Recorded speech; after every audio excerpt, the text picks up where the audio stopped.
Hi everybody, I'm here for Choice Home Mortgage. Welcome to our channel where we talk about all things home buying, lending, and credit with industry experts.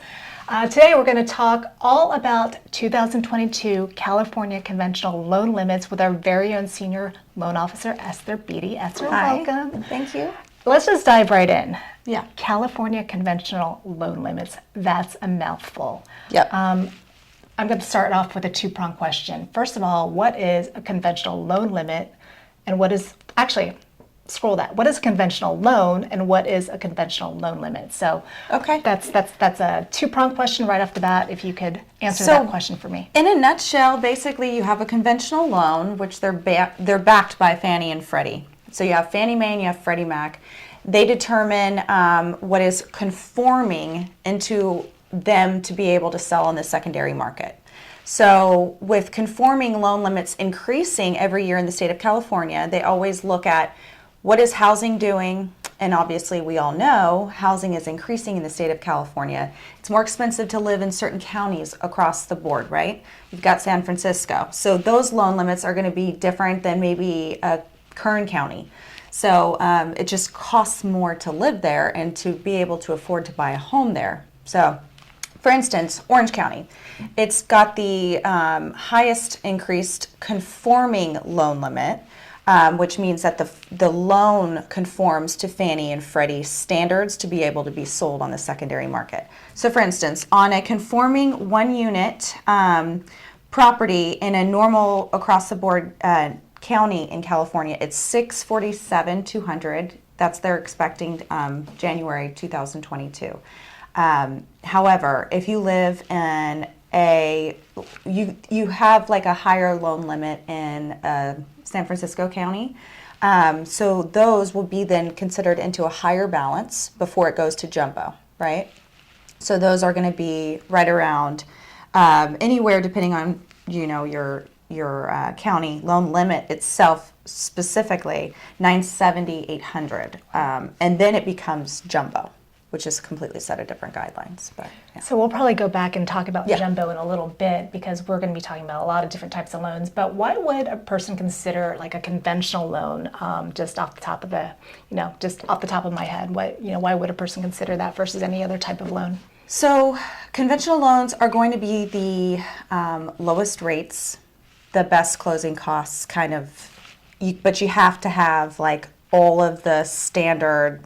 You got to meet all the requirements to get access to the ability to qualify for them.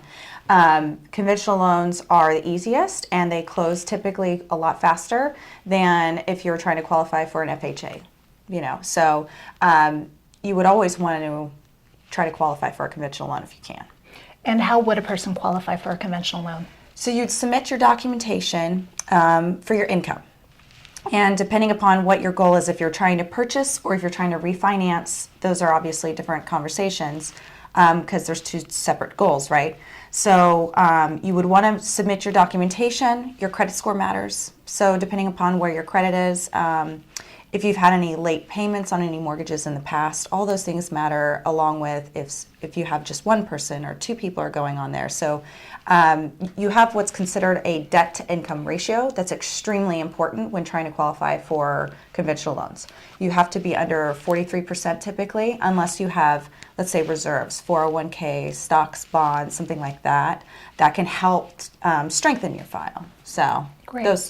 I hope that answers your question. It absolutely does. Now, let me just ask another question. What if, for example, you don't fit into the conventional loan limit? What other options are available for the borrower? Sure. You've got, so typically FHA is the route we would then proceed to go with next. Because that allows for less stricter guidelines. Higher debt to income ratios qualifies typically, and they are not so strict on the credit score requirements. Oh, nice. Typically with conventional, it's very tricky because it's not one size fits all when we're talking about loans.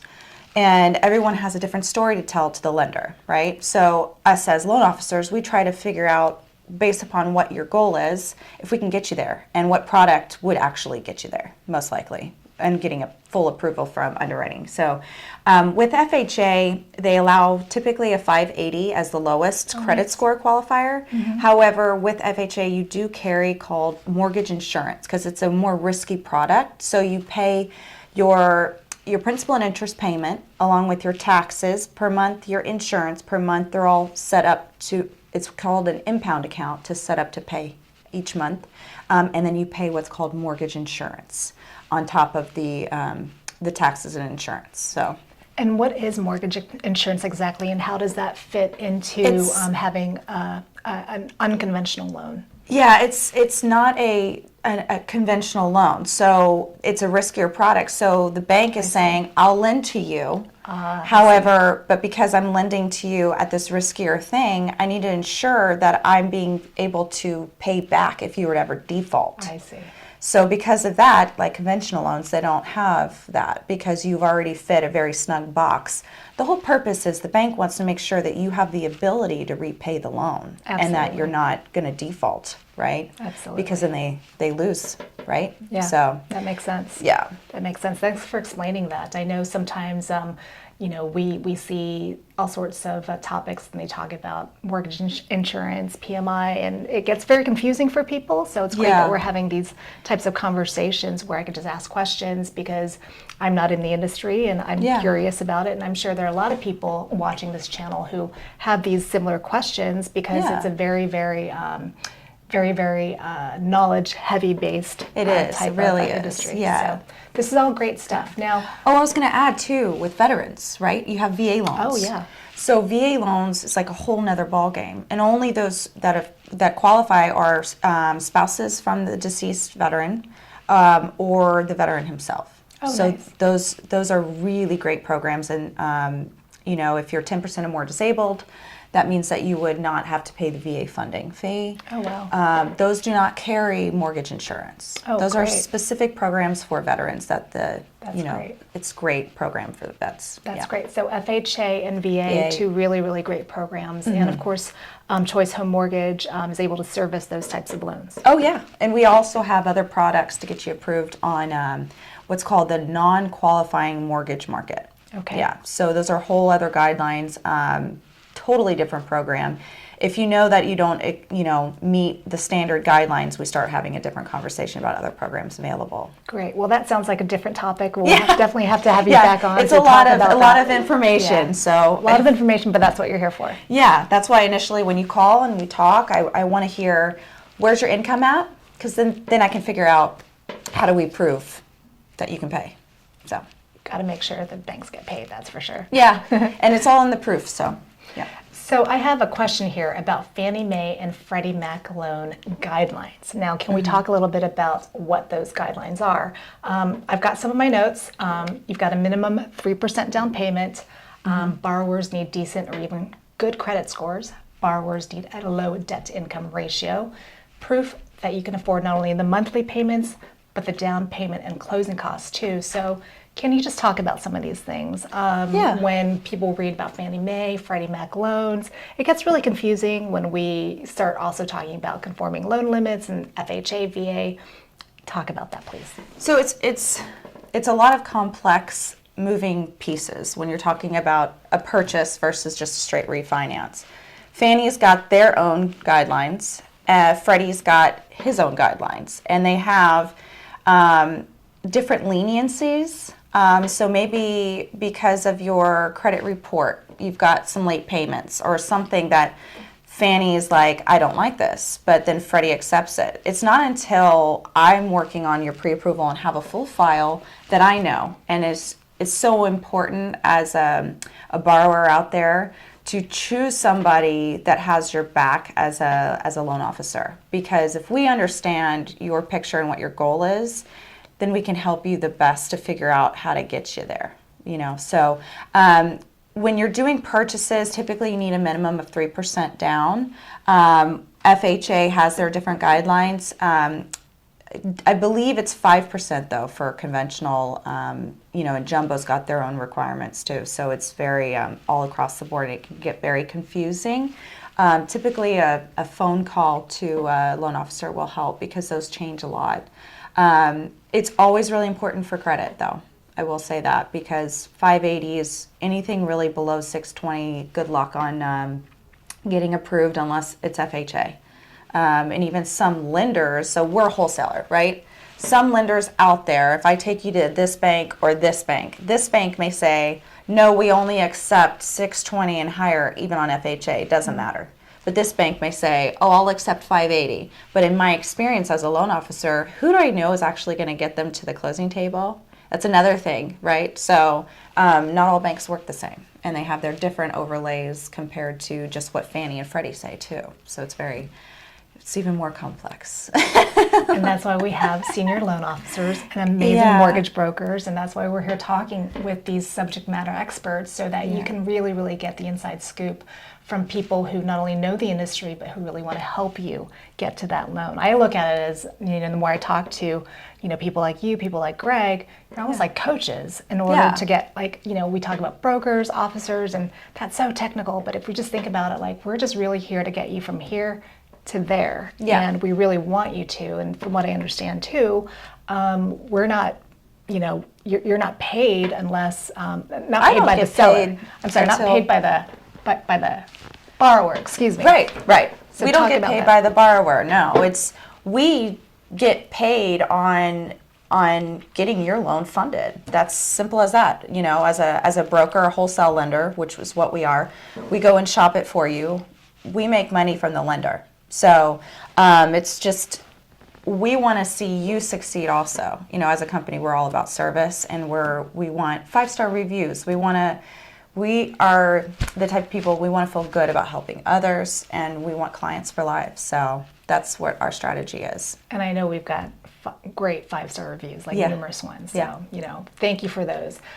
So really quick, we talked earlier about jumbo loan limits, and I believe it's $647,200 for 2022. Is that correct? Not on for average? Jumbo. That's actually for so we have conforming loan limits, right? Okay. So we're talking conventional guidelines. Conforming loan limits in California will be $647,200. High balance loan limits, so let's say if you live in a higher balance area, the high balance loan limits are now going to as high as $970,000, $800,000. Oh, wow.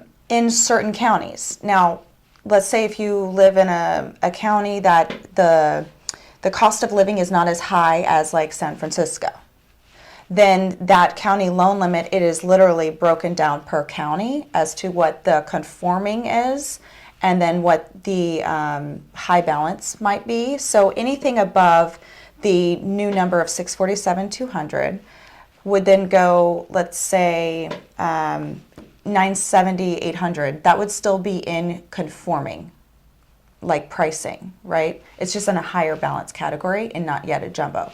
Jumbo, you're going to have a little bit higher rates, very strict guidelines, more strict than the conforming limits, because they're non-conforming loans. So typically you need a 700 FICO, and you also need to have reserves. You're going to have a strong income profile to show the ability to repay. So they're very strict on debt to income ratios, more so than on the conventional conforming side.